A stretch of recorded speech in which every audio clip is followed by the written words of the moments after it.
What's up, Alphas? It's your boy, Alphas. I'm looking cute, looking clean, looking sexy. And of course, I don't know why I put him. Why would you do that? It's the M. It's the M. Marvel. It's a Marvel episode. It's the Marvel M. Magneto. Special guest Magneto. It's your little boy, Alphas. I'm looking cute, looking clean, looking sexy. And of course, I'm joined with three legends. And of course, y'all know we talking about Secret Invasion, aka Beloved. We learned a lot about this episode. I'm joined, of course, with Afro Coming 765 during their tour. I told y'all niggas. Last week. I got to see this week. You know the vibes. We, of course, also joined with Uniqo Williams, the legend himself. What up, everybody? What's going on, man? I'm a little hyped up because I was trying to match Britney Spears' energy today. What's good, everybody? Shout out to Britney Spears. Of course, we joined with the legendary one himself, Monray. That's Monray Hudson, everybody. See, y'all thought it was Magneto. Even better. You know, I ain't that evil, but when I tell you, boy, it's been a day. I'm here. Secret Invasion. Let's talk about it. Give me my little bit. We do, of course. We're going to go over the episode, let everybody know. The episode started off, and we're going to go over each part that we want to talk about. Tori was right. What was Tori right about? Super Skrulls. She looked at her power. She read her mind. And then she put herself in that machine and became a Super Skrull. Which this scene was. Be careful with that word Super Skrull, though. If they don't say it, Joe's gonna have a moment. They didn't say Super Skrull, goddamn. Well, Joe. You damn right. But it still worked out. That's what a Super Skrull is. Well, we tired. Hey man, listen. It's all about civil Skrull rights, and ain't nobody more super than any other Skrull. Whatever. All right. Well, actually, two of them at least are way super than the rest of them. Which I did come to find out. Yeah, but we did have this other scene, and then we'll just break down what we saw. We saw her in the past, Priscilla, or Vera, whatever you would call her. Yeah, she was meeting with Brody, Scrody, Rava. Every name, whatever you want to call her. But we found out that she was meeting with him. He said, "You will kill Nick Fury." And it's not Gravik, because Gravik doing what Gravik do. Because Gravik, I promise you, Gravik don't seem like he want to. It's just like he just tried to start a war, yo. And I feel like he was like messing with Nick Fury. This man literally, we're gonna talk about it. This man literally messes with Nick Fury all day. That's all he does. And we had this scene when she was older. She came in the room. Nick Fury meets her, and they tell this whole story. By the way, some of the best acting in Marvel to me in years. There wasn't that scene with Priscilla and Nick Fury. Bruh, like I said, total Kill Bill vibes, like when you had Bill and Beatrix having their final talk in the like. Those were the vibes I got from that scene. It was fire. I was like, this is the scene when Joe and Tori finally speak at the table. With the gun on the table. Do you think we miss each other though, or do we both just shoot each other in the face? Is there enough love for us to curve the bullets around each other? Worst mistake I ever made. I can assure you, I would not shoot you in the face. Joe, the worst mistake I ever made. Me too, Joe. I can assure you, I would, not in the face at least. Yeah, like, can I just wing you real quick? Yeah, I was gonna say I might, little shoulder graze or something, dog. But I'll aim higher. I was just say, well, let you know that time at the range was well spent. Yeah, that was one of the best scenes. Like Tori said, Kill Bill vibe. They sat there. He said, "You was one of the worst mistakes I ever made." But to be honest with you, I'll make it again. I'll make it again. And then he told her, "Tell me that story about about the woman that you met. She was dying, and I asked her, could I just take your place?" But it's cool that she let her in on the whole Skrull thing, and like the actual Priscilla, she was very reasonable, bruh. She was like, I want to be buried at sea. Make sure you keep up appearances with my parents, and don't hurt Nick Fury. Goddamn. Which hints that they had some total relationship, because they did hint that he was that. Even though we don't know, he didn't make it clear, but he did have a previous woman. He like telling me the story about the woman. So I was like, did you already know the Priscilla? Or did it? Because she did ask him one question at the end. if I didn't have his face, would you still love me? Which means he might have already. That's the woman he loved. He just kept her because yeah, you still my wife. Blah blah. Because she asked him. Well, no, because I think he asked. Well, like you said, he asked her, "Where'd you get this face from?" So he obviously knew she was a Skrull beforehand. Wait, asked her. I'm not talking about he didn't know. I'm just talking about he probably wanted her. Why you take this face? It's like okay, I know you was my ex and I still loved her and then I loved you. Yeah. And Who then, knows, man? then Joe, he hit that line, Joe. He hit the line, Joe. He did. What she said, Joe, did you pop when he said it? Nah, shit. I was just like, shit, damn, the show halfway over. Y'all want to How does Joe, the biggest Kanye fan, how does the biggest Kanye fan not pop when the Kanye line got dropped? How did that work, Joe? How did you not pop it? I guess we'll never know.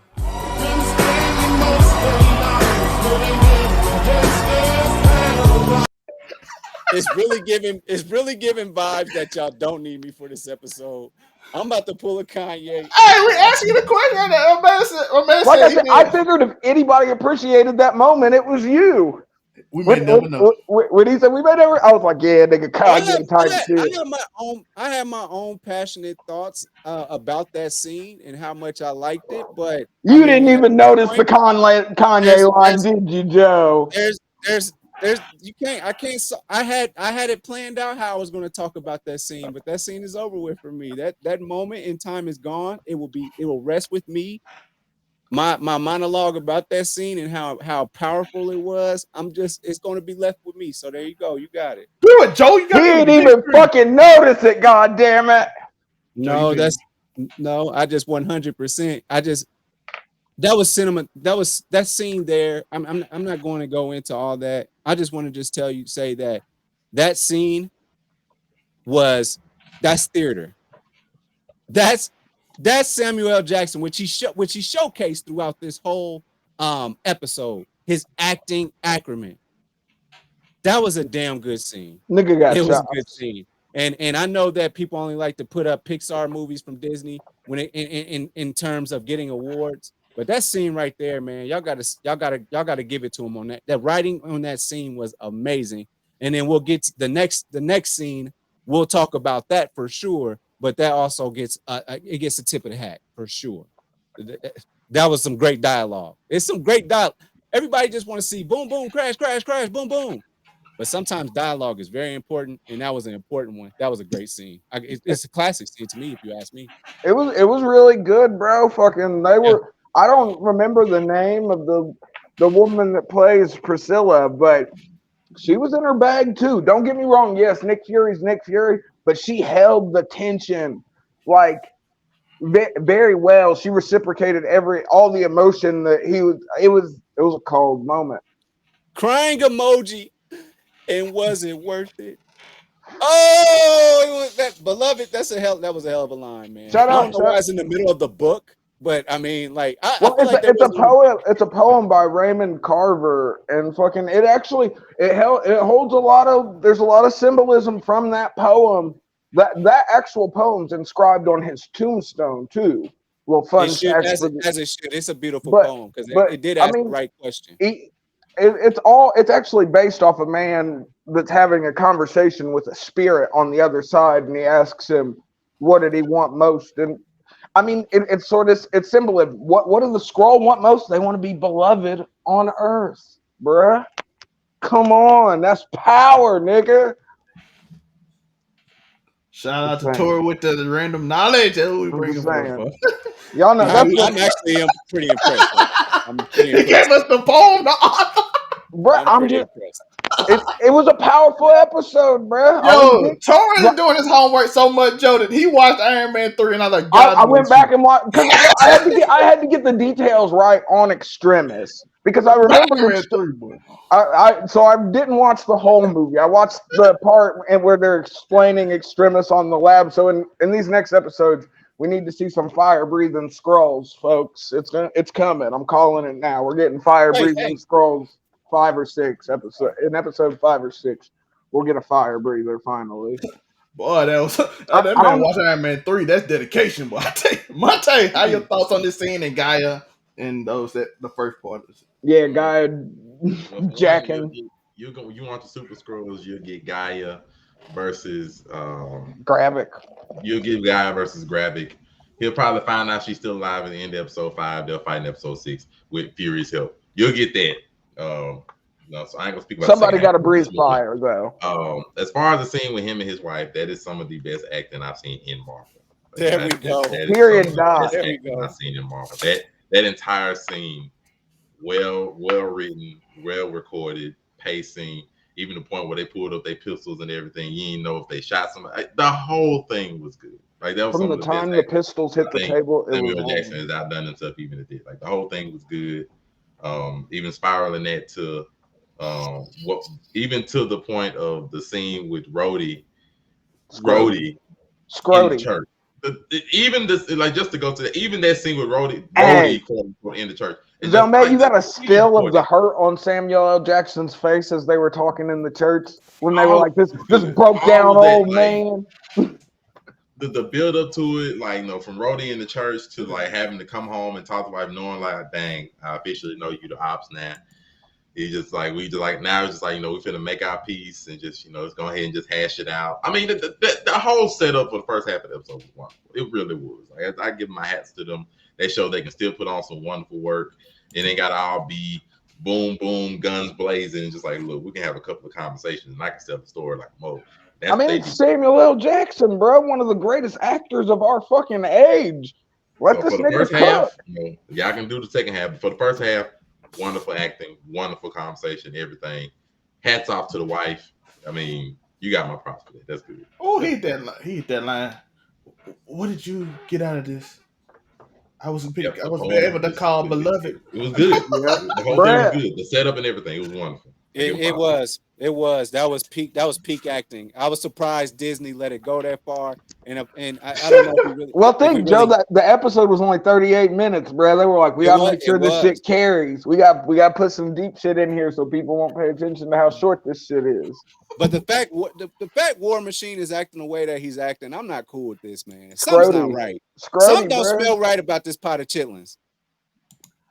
I think he's gonna eventually say, after Sam had that conversation, or after after Fury had the conversation with him, and he's just acting like, oh, blah blah blah, and he's like, there is a Skrull in there. He's like, well, okay, yeah, but then I can your ass to yesterday.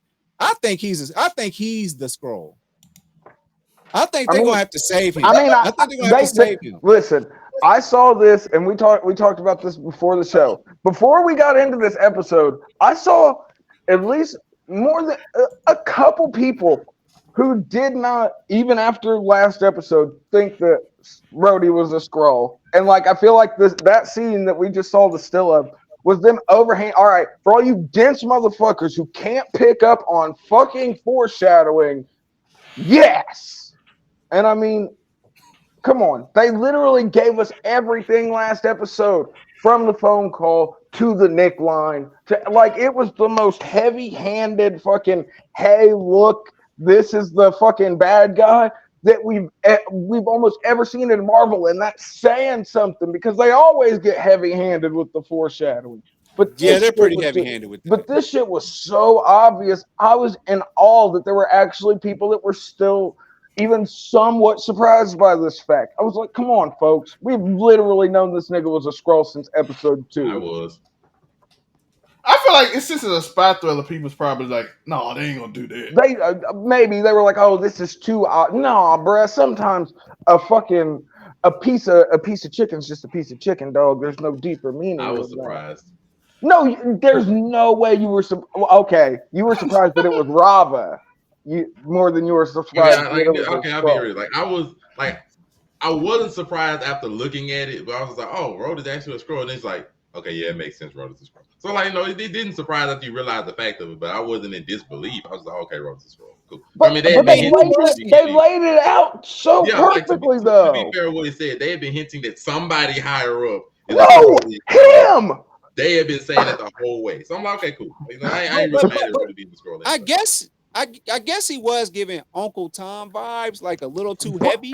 As soon as he tried to play the race card on him, I was like, this nigga, and it makes sense from a Skrull perspective because their biggest fear is that same thing that black people went through.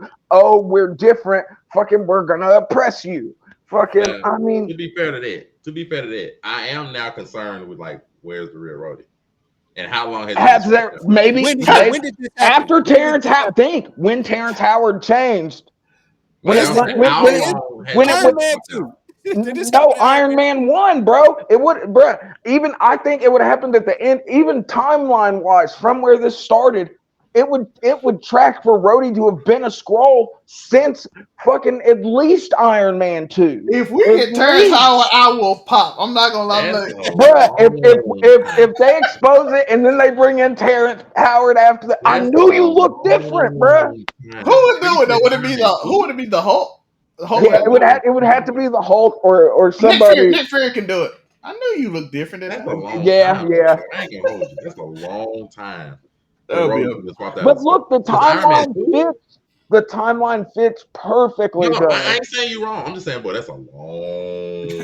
Iron Man 2, dog. Iron Man 2. Maybe he got swapped out fresh, but really, he would have had to got swapped out barely before he got the suit. He would have had to get swapped out after Iron Man 1 in the time, or really just after Iron Man 2. He would have been swapped out. He'd been swapped out before he got the suit. So we theoretically, if that tracks, if it does, Rava has been Rhodey since Iron Man 2, which means and it was been there since before he got the suit. Terrence Howard had too much masculinity to become Terrence Howard, so she had to become the foreshadowing, bro. He couldn't. Who can I become that's not as Terrence Howard, like Don Cheadle? Don Cheadle's the perfect. That's kind of fair, but I believe that's the reasoning. He's a misogynist. I'm trying to tell you. We know that, but I don't think they bring in Terrence Howard again though, because we know he's crazy now, like flat Earth crazy, bro. Like believes in the city that's at the center of the Earth where the lizard people dwell, crazy. This nigga doesn't think math is right. Like he doesn't believe in math. You can't trust a nigga that don't believe in math. But we did end up with they had this conversation where he like, oh, I know you're a Skrull, and I might go to everybody and tell them you're a Skrull. And my boy said, oh, is that you? You know that's not me. Well, they don't know that's not you. If there's a 6'2" bald black alien running around shooting white women. One-eyed alien at that. In Russia? Yeah, that was in Russia. I'm calling it right now. I'm calling it right now. Maria Hill's still alive, bro. Tora said she a super Skrull. No, I'm not even saying that. I'm saying we know what's the one thing. I don't know what this can do. Bruh, no, the life model decoys, bruh, the LMDs. It's the one. We get a Mission Impossible with old girl. But listen. They gave us when they put out the little what you should watch before you watch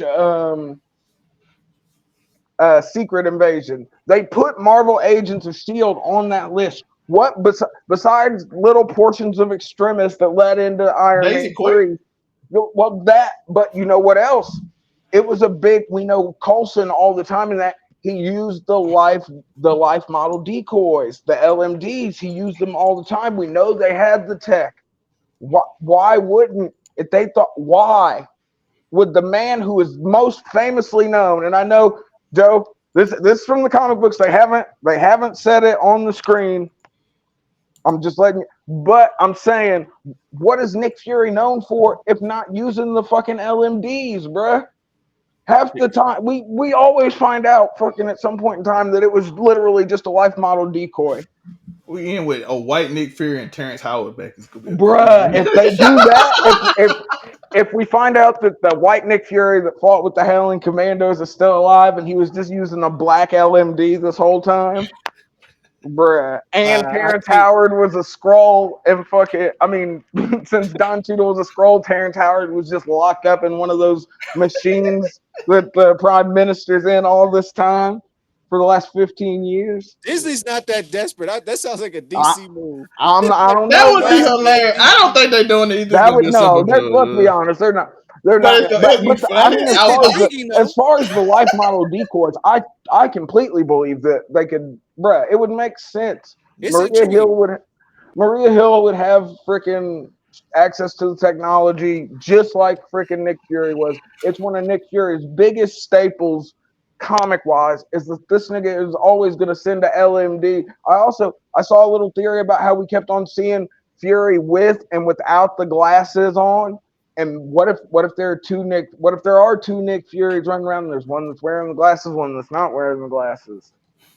I'm just saying. And that's the It's one that's Loki. skinny on that skinny one in the on space is the Yeah, skinny. well, and like I said, they literally all the promotional material that they've given us is what ruined all of this. Really, this is where all these hunches are coming from. This is how we knew that freaking who was going to end up on whose side. We already know that we're going to end up with Nick back on Saber at some point.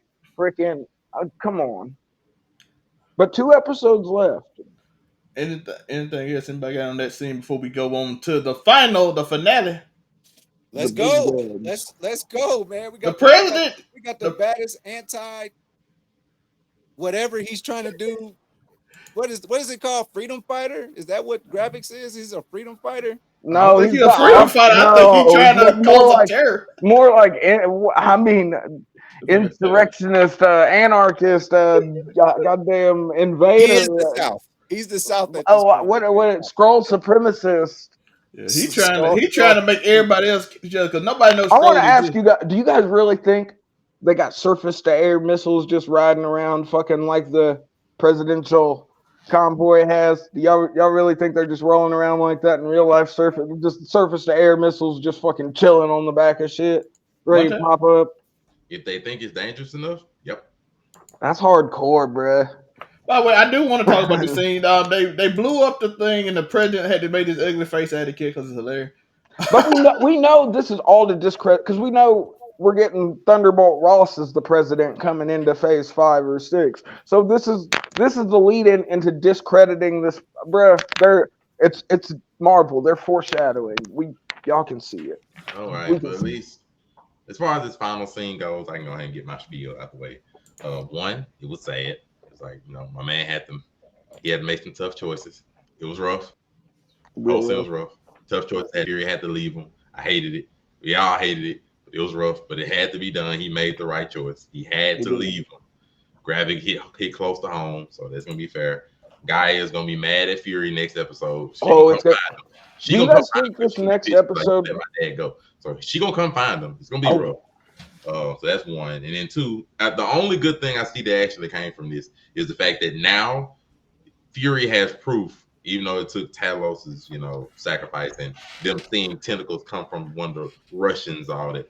He has proof now that there's actually an invasion from the Skrulls, so that you can cancel this war BS and actually look at what he's trying to tell you. So he has proof now that it's actually going to be there. But Gaia's gonna come for Fury because she gonna come for him. By the way, this is 100% death flag right here. But we already know from the promotional material she's gonna be on his side though in the end. So there's gonna be what choice do they got at this point? What choice? She gotta come for Gravik. Yeah. Gravik's the one that killed her dad. So now I already told you they're gonna end up going against each other in at the end of 5. It's gonna be epic.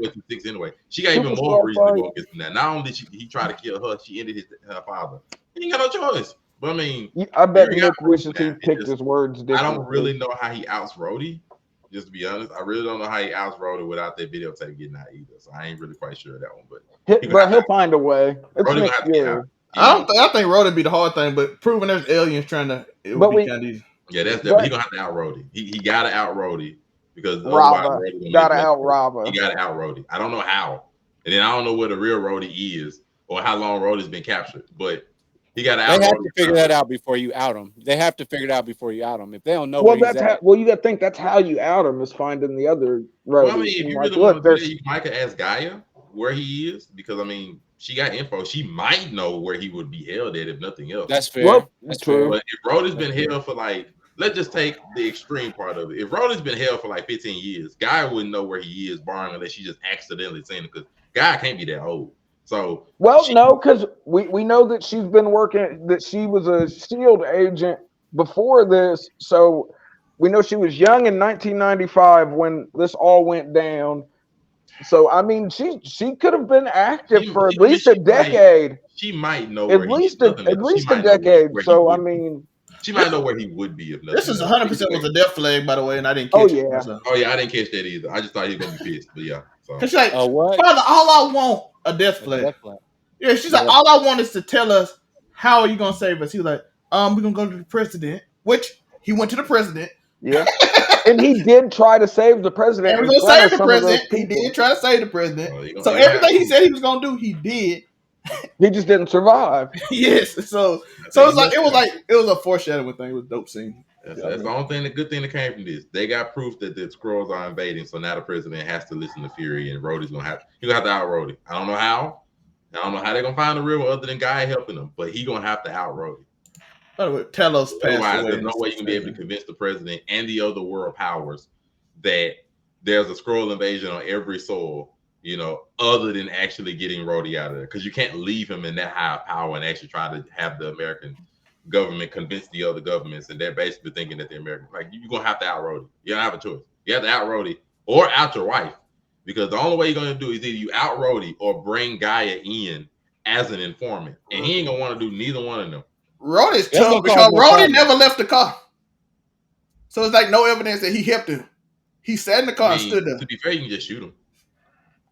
I thought that was gonna do it. You can shoot him and he'll de-transform in, but I mean, you ain't gonna want to do that either. So unless he's a super Skrull, as we saw, because when you shoot them, but you still got effects if you get shot. Boy, that Terminator vibe I got from that, I'm like, boy, y'all watch Extremis, bruh. Straight up Terminator. Yo, he shot him in the face and said, and then that look, boy, that tell you, I can't do this by myself. He's like, damn, I wish there was some super niggas around. Man, hold on. This man done seen Thanos. He done seen every kind of powerful being. And how many of them did he fight personally? I was about to say, you got to think he had somebody super swole and super at his side. He's seen this. Like, for him to have that look of fear on his face, he's old, Joe. Wait, Joe, did you not hear the conversation in the? I don't think he know about Super Skrull. I think that shocked him because he didn't know. He knows the capacity of that species. Yeah. I understand. I get the shock. Wait, why didn't Talos tell him after the knife incident, though, about the? Or wait, Talos may not have thought about it to that extent. Like, he might be like, okay, a little bit of heal in the hand is one thing, bro. I just shot your jaw off and you regenerated midway through. I'm sorry, that'll shock anybody. At that point, you're like, this is a problem. This is a problem. Like this is a real problem. Because y'all gotta remember, do you want to call your friends yet? That's at this point. Do you? Yeah, because the thing was, I'll take care of it myself. But if I got a gun and the gun don't work, what can you do? I can't do nothing about it. I can't do nothing about this stuff. Which I think is gonna get a squad of people that he's gonna bring in to help him. And I think that's how you get Daisy Quake. Who fits this narrative? Daisy Quake is a SWORD agent that fits. Yeah, she's I mean, we know they're setting up for Thunderbolts. We know that for a fact. Thunderbolts. No, I don't know, but I mean, this is where you start. Where you start bringing in pieces, because, like I said, this whole president thing was definitely for the lead up to President freaking Ross, because we know Harrison Ford's playing Thunderbolt Ross as the president in that movie when it comes. So this is Harrison Ford. Yeah, well, no, that possibly, but they still have to make a way for him to turn into the Red Hulk, so they got to figure that out first. By the way, he does have good powers. He got to bring Guy in, because now he gonna want information on what he is, and the only one who's gonna be able to give him any information on any of that stuff and a weakness is gonna be Guy. He gonna have. And she gonna 100% down to meet him. Gravik doesn't know that she's alive either. So. No, you don't know she's alive, and nobody knows she's dead either, but her. But also, Fury doesn't really have a way to get in contact with her. Only Talos did. So she gonna find him. But like you said, she's gonna come to Nick Fury. She gonna find him. This scene was sad. I'm like, yo, Gravik. If these two people actually dead, Gravik killed Maria Hill and Talos in front of Nick Like Fury. I said, I'm standing on. I think Maria's still alive. No, Tori watch too much Shonen Jump. No, get rid of both of them. I'm telling you, bro. Think about how effective this dude would be if in the main character MC, you kill both his best friends in front of him. How incredible and viable you are. Well, damn, it's not True. an origin story at this point. I mean, I can see if they did this during Captain No, Marvel. it's a redemption story. He Well, too we know old to save people. We He know too we're building old. the Secret Wars, and this is the start. Secret Invasion is basically telling you the story that everybody keeps saying in every episode. Every single episode we had, Nick Fury is too old. Yep. And this now he can't save his episode was friends him because he ain't got it. realizing. Yeah. This episode was him realizing he's too old. He's like, God damn it. Every episode has reiterated that. Even this one, he was talking about, oh, Fury ain't what he used to be. He ain't no threat to us. Like I said, the combo in the church, bro. It said it all. And his face right there was the stark realization. He took that seat and listened on that Bluetooth. He just figured out how to work. Uh-huh. Oh, but that decision he had to make, Joe. I think he accidentally listened in on that conversation. He accidentally turned to the wrong station. He thought he was calling in his prescriptions at the local Walmart and ended up fucking listening in on his wife betraying. Like, damn, my wife about to kill me? Shit. Cold game. But this episode this episode was amazing. Nick Fury got to figure it out. He made a tough decision, as Monte said. He had to make a tough decision. He left his friend. I bet he wished he chose his words differently. He told Gravik to put him down. And what did Gravik do, folks? He put him down like old Yeller behind the shed, bruh. Tough choices. But he put him down. He saved the president. He did. I think the next episode will pick up in the hospital. Him talking to the president. Yeah. But I think that's the end of the episode. Tor, what can they find you? Any last word? I told y'all niggas. I mean, they told y'all niggas. But AfroComedy765 on all platforms. Of course, here on Overall 99 Media, being an Overall 99 scumbag. You know the vibe. Something flagrant, something inflammatory. Uniqo, any last words, and where can they find you?